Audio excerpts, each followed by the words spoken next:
এই মুহূর্তে আমার সাথে আরও একজন ব্যক্তিত্ব রয়েছেন এবং যিনি এই পুরো বিষয়টার উদ্ঘাটন করেছে এবং বলা যেতে পারে যে ক্যামেরার মানুষের সামনে নিয়ে এসছে। নীলাদ্রি ব্যানার্জি, প্রথমেই শুনছিলাম দিদির কাছ থেকে, দিদি যাকে প্রথম এই ঘটনাটার কথা বলে।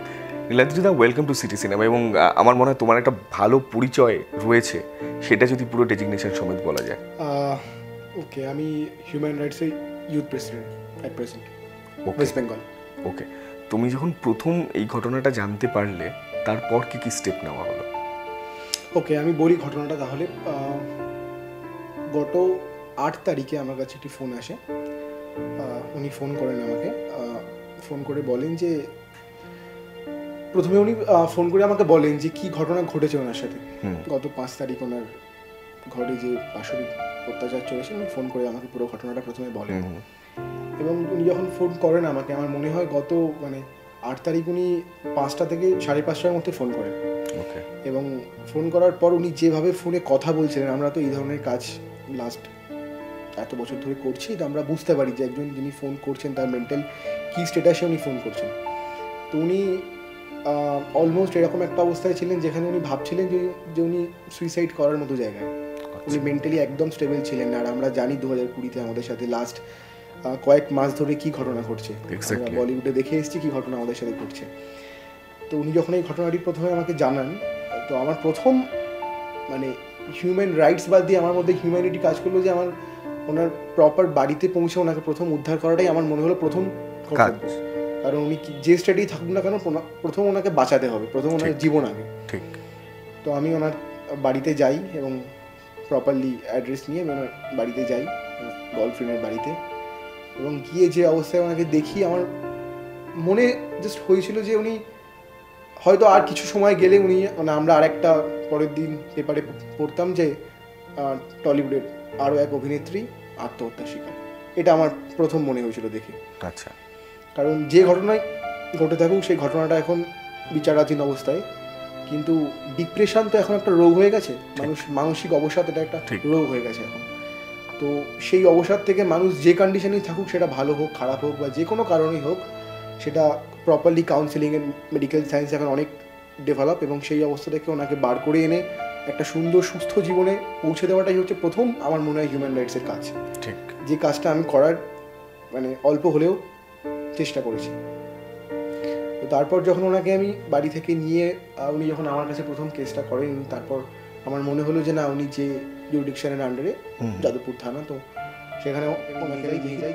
আমরা এতদিন কাজ করছি, আমাদের একটা পরিচিতি ছিল। তো আমি প্রথমে ফোনে জানাই পুলিশকে যে কি ঘটনাটি ঘটেছে, তারপর ওনাকে নিয়ে যাই। নিয়ে যাওয়ার পর উনি পুরো ঘটনাটা এফআইআর করেন। এবং এখানে বলতে হয় যে আমার লিগাল সেলের অ্যাডভোকেট মিস্টার সৌম্য শুভ্র রয়, উনি প্রথম থেকেই ছিলেন আমাদের সাথে এবং পুরোটাই হেল্প করে গেছেন যে যতটুকু পাশে থাকা যায়। এবং ঘটনাটি যাদবপুর থানাতে যখন এফআইআর করা হয়, তারপর থেকে পুলিশ খুবই দ্রুততার সাথে অ্যাকশন নিয়েছেন। এবং অ্যাকশন নিয়ে উইদিন 2 days, প্রথম দিন ছেলেটার বাড়িতে যায়, পুলিশ যায় পুরো রাত্রিবেলা।